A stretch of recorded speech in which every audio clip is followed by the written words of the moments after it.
Bienvenue chez Mobelec, bienvenue sur notre chaîne. Comme à mon habitude, je vais vous présenter aujourd'hui une nouvelle bécane. Et là, je m'adresse aux jeunes, je m'adresse aux enfants, aux adolescents de 14 ans jusqu'à les 18, en attendant le permis, même si maintenant c'est 17 d'ailleurs. Pourquoi? Parce que j'ai une moto ici de la marque Zio, c'est-à-dire CF Moto, qui est un gros constructeur chinois, très très gros constructeur chinois, hyper implanté en France, qui crée une marque électrique autre que CF Moto, qui s'appelle Zio. J'en avais parlé dans une précédente présentation, le AE6 qui est un 50 aussi, et le AE8 qui est un 125. Donc pour l'instant, la gamme se compose de ces trois véhicules. D'autres véhicules arrivent pendant l'hiver, certains moins chers pour cette version-là, par exemple pour 125 avec un premier prix, et idem sur les 50, une baisse de prix générale, bon avec une baisse bien sûr des prestations. Mais là, on a vraiment ce que fait de mieux Zio aujourd'hui. Et d'ailleurs, j'ai presque envie de dire ce qui se fait de mieux en électrique. Je m'explique. Jusque-là, on avait des nouveaux entrants dans le monde de la moto par le biais de l'électrique. C'est-à-dire qu'on voit Super Soco, par exemple, qui est un très gros constructeur, mais qui n'était pas un constructeur moto, qui arrivait par l'impulsion électrique. Là, cette année, avec Zio, on voit arriver un constructeur de moto qui, cette fois-ci, a mis des moteurs électriques sur ce qu'il sait faire le mieux, c'est-à-dire des bécanes, des châssis. Et ça se sent là-dedans. Donc, pourquoi je disais 14 ans? C'est un petit format. Hein. Je vous rappelle, 1m76, 70 kg. Bon, je suis papa, moi. Hein. Ma fille a 15 ans, ça lui irait mieux à elle qu'à moi. Idem pour votre fils, ça marche aussi. Bon, l'idée, c'est que c'est un petit 50. C'est un petit 50, une place, ça, j'y tiens. Moi, je trouve ça assez raisonnable dans ces gammes de produits d'avoir des véhicules une place, parce qu'il y a certains parents qui ne veulent pas que les enfants tractent ou soient tractés d'ailleurs. Il y a un peu les deux. Donc, une place, c'est bien, on est responsable de soi-même. Avec un véhicule hyper agréable à conduire, très confortable, passe-partout, c'est-à-dire que vous avez un trottoir à monter, même un escalier, ça monte. C'est une espèce de Suron, si vous connaissez ce petit cross, mais c'est pas un cross. Et ça n'a pas non plus la puissance du Suron. Attention, c'est un 3,5 kW en crête, donc c'est un véhicule qui est largement suffisant pour vous propulser à 45. Alors Dixit Zio à 4 secondes 2, j'ai un tout petit doute là-dessus, mais c'est vrai que la montée en régime est importante. C'est un tout petit peu dommage, on bloque à 45, mais ça c'est la loi, ma foi, qui le veut. Alors cette moto, je vais en parler plus en détail, donc j'ai dit à qui elle s'adressait, hein, plutôt un public jeune, ou au pire sans permis, quelqu'un qui aurait des chemins à passer tous les soirs, éventuellement ça peut le faire. Mais sinon on va être plutôt sur du public jeune. Garçon ou fille, je pense que les deux passent très bien, étant donné que le design passe un peu partout. Alors si on fait le tour de cette moto, on remarque déjà des très grandes roues, c'est des roues de 17. En fait c'est des roues, des jantes et des pneus de moto. Et c'est aussi des freins de moto. Donc pour ce qui est du freinage, je dirais qu'il y en a plutôt plus que pas assez. Donc on a des étriers à double piston opposés ici, on a des gros disques très épais, vraiment des disques moto. On n'est pas, justement je parlais du Suron, de l'analogie avec le Suron, qui monte à 70 km/h mais qui a des freins de vélo. Là on a un produit quand même beaucoup plus sécurite, étant donné qu'on va freiner à 45 km/h et un ado normalement, pas un gros ado peut-être, avec un étrier de frein de plus supérieur au 125 à certaines 125. Ça c'est intéressant d'un point de vue sécurité. On a une moto qui est, j'appelle ça une moto, hein, c'est pas une mobilette, hein, c'est comme une moto, qui est extrêmement légère parce qu'elle fait 70 kg, 80 kg pardon, sans batterie, donc ça va faire une centaine de kilos avec la batterie. Donc ça autorisera les erreurs pour les débutants qui au feu rouge auraient tendance à faire tomber la moto, c'est tout à fait rattrapable. Donc légère. C'est une moto électrique, bien sûr, il n'y a pas de vitesse. Alors là-dessus, il n'y a pas de marche arrière, j'en ai pas vu, il n'y en a pas besoin à mon sens, elle n'est pas très haute, et puis elle est surtout très légère. On remarque un design sympa. Alors je vais vous mettre... Non, il y a l'éclairage. Ouais, il y a... Bon, il fait vraiment, vraiment beau aujourd'hui. Là, elle est démarrée. On voit l'éclairage qui est assez sympa. Je vais te montrer un truc aussi, Steph. Donc on voit ce petit carré là qui est rigolo. Je sais pas, je trouve ça donne un style assez sympa. Je vais te la retourner aussi, tu vas voir. Yeah. De manière à ce qu'on voit comment c'est fait là-dessus. On va protéger avec notre ombre le compteur pour y voir quelque chose. On le voit oui, non, on le voit au soleil aussi. Non, ça va, c'est visible. Alors viens voir. On a ici un support qui ressemble à un quad lock. Alors c'est pas un quad lock et c'est fourni avec l'adaptateur qui va se coller à votre téléphone. Ça permet de mettre votre téléphone en compteur en fait.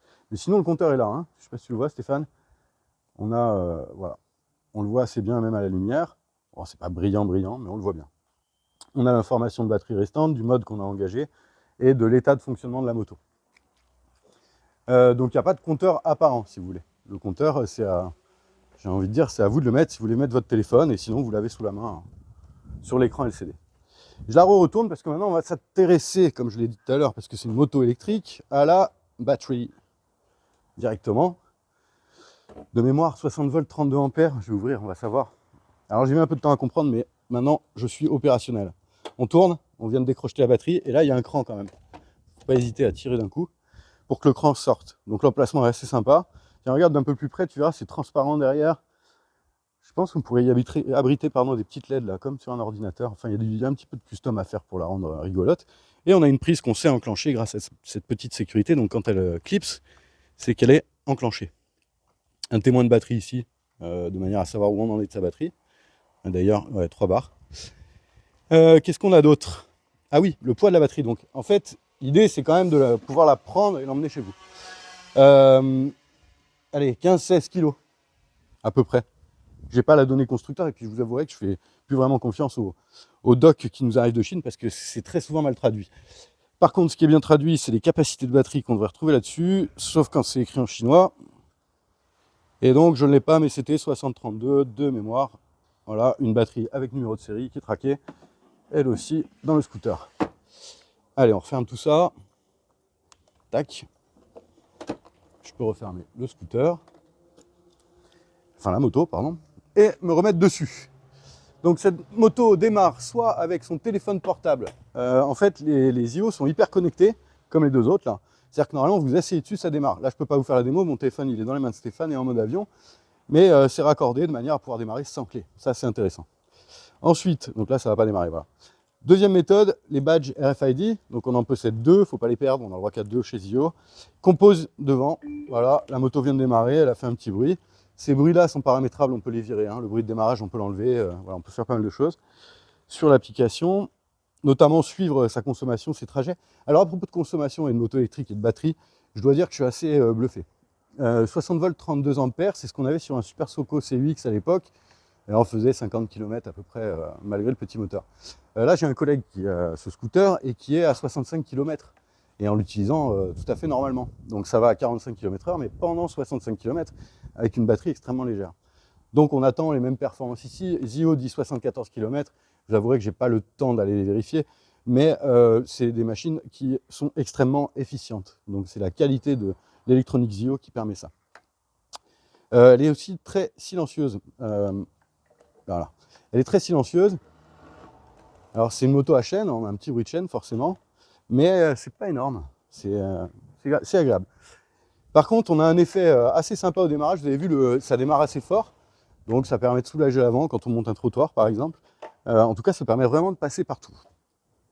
Je reviens sur la charge de la batterie pour vous montrer la dernière partie de la moto, qui est derrière le scooter.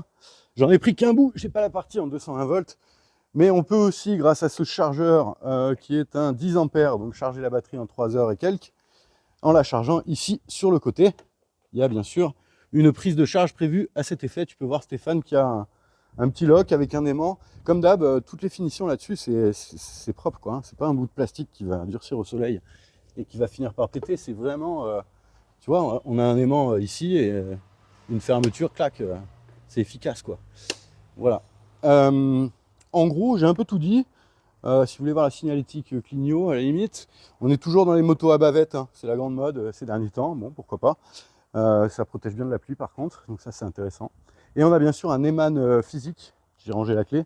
C'est-à-dire que comme j'ai une clé dessus qui me sert à ouvrir la batterie, vous l'avez vu, mais qui me sert aussi éventuellement, si je fais un arrêt court ici, là, à la place de là où sont les clés d'habitude, ben, j'ai un petit Eman qui va me bloquer le guidon et sécuriser ma moto pour un arrêt minute.